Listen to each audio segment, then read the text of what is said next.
This is Smithville, Mississippi's April 27, 2011 Tornado Memorial. This is a really nice little remembrance site they put together here in Smithville on Monroe Street. The names of those who perished, looks like there are 16 names listed here. I'm counting that correctly. I believe I am. I believe there's 16 names up there here in Smithville. I'll pan around, let you see the rest of the memorial here.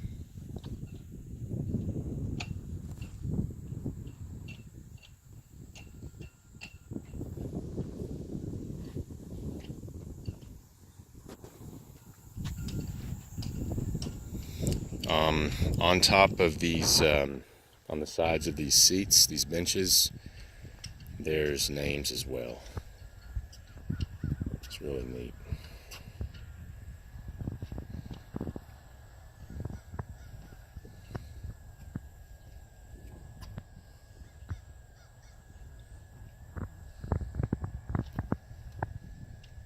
And the water tower that was struck by the Ford Explorer is right there in the center of the screen.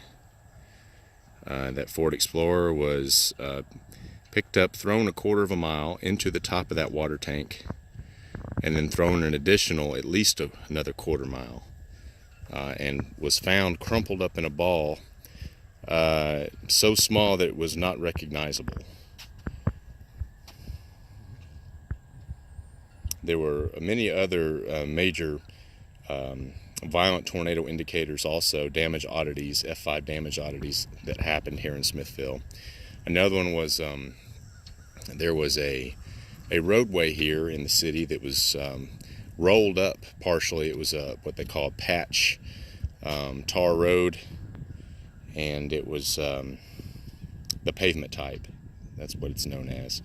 And it was rolled up into a ball, a good portion of it.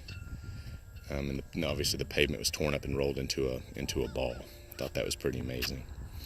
Another one is that there was a house somewhere here in Smithville that the building was obviously completely swept away, the brick house, and the foundation actually was upheaved, cracked and upheaved in a small section, and meaning the tornado tried to actually suck the foundation up.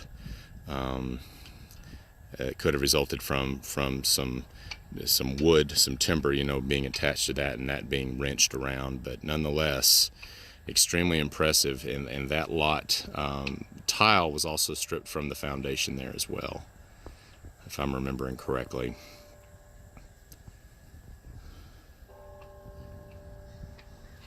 So the tornado would have come from this direction back here, the southwest, I believe. And there's the water tower again. Try to go see that water tower here in a minute, see if I can get a shot of the actual impact mark of the Ford Explorer. And another damage oddity was there was a 1965 Ford pickup truck, I believe, 1965 pickup truck that was never found. From a residence here in Smithville, excuse me. Thought that was really amazing. 1965 pickup trucks, it's hard to get one of those to disappear for good. So we're not sure, if it may have gotten deposited into a lake around here, or maybe the Tennessee Tom Waterway, Tennessee Tom Bigby Waterway. Don't know, but it's pretty amazing that something like that would even occur. Looking back here just across the street, I don't know if you can see that too well, but that is a row of, somewhere between 5, I'm going to say 6 to 12 houses that vanished.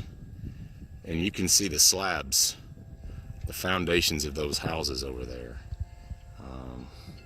Looks like half a neighborhood practically vanished. Looks like there's a whole street. If you can see that street there that extends out from the center of the camera, center of the screen, that was an entire row of houses right through there. and just beyond the cemetery, which is right there. Pan back out for you and go back slowly across to give you another view of that.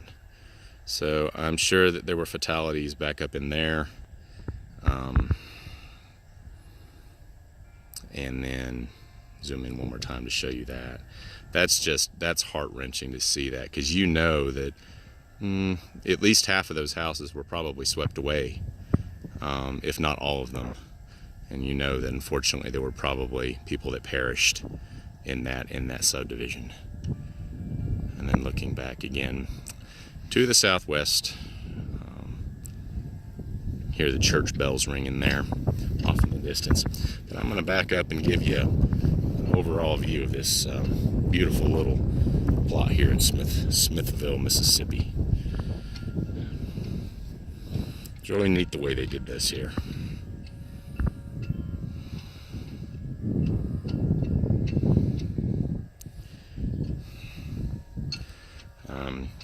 For you severe weather enthusiasts out there, or professionals, I'm sure many of you have seen the debris, the tornadic debris signature that was evident on radar, on the Columbus, Mississippi radar, when this tornado was ongoing, and how there was hardly any tornado debris signature on base reflectivity, or what we know as a debris ball.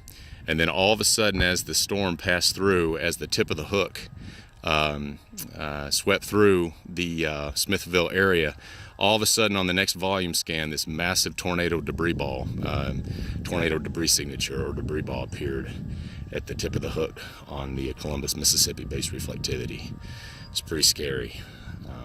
At that point, I think everyone was realizing what had just happened, because Hackleburg and Phil Campbell, that tornado had happened, and Coleman had happened at that point, and several other violent tornadoes. So I think we were aware of what the atmosphere was capable of at that point, and so everyone began to realize after they saw that debris signature go through Smithville that something incredibly devastating had just happened, more than likely, and indeed did so.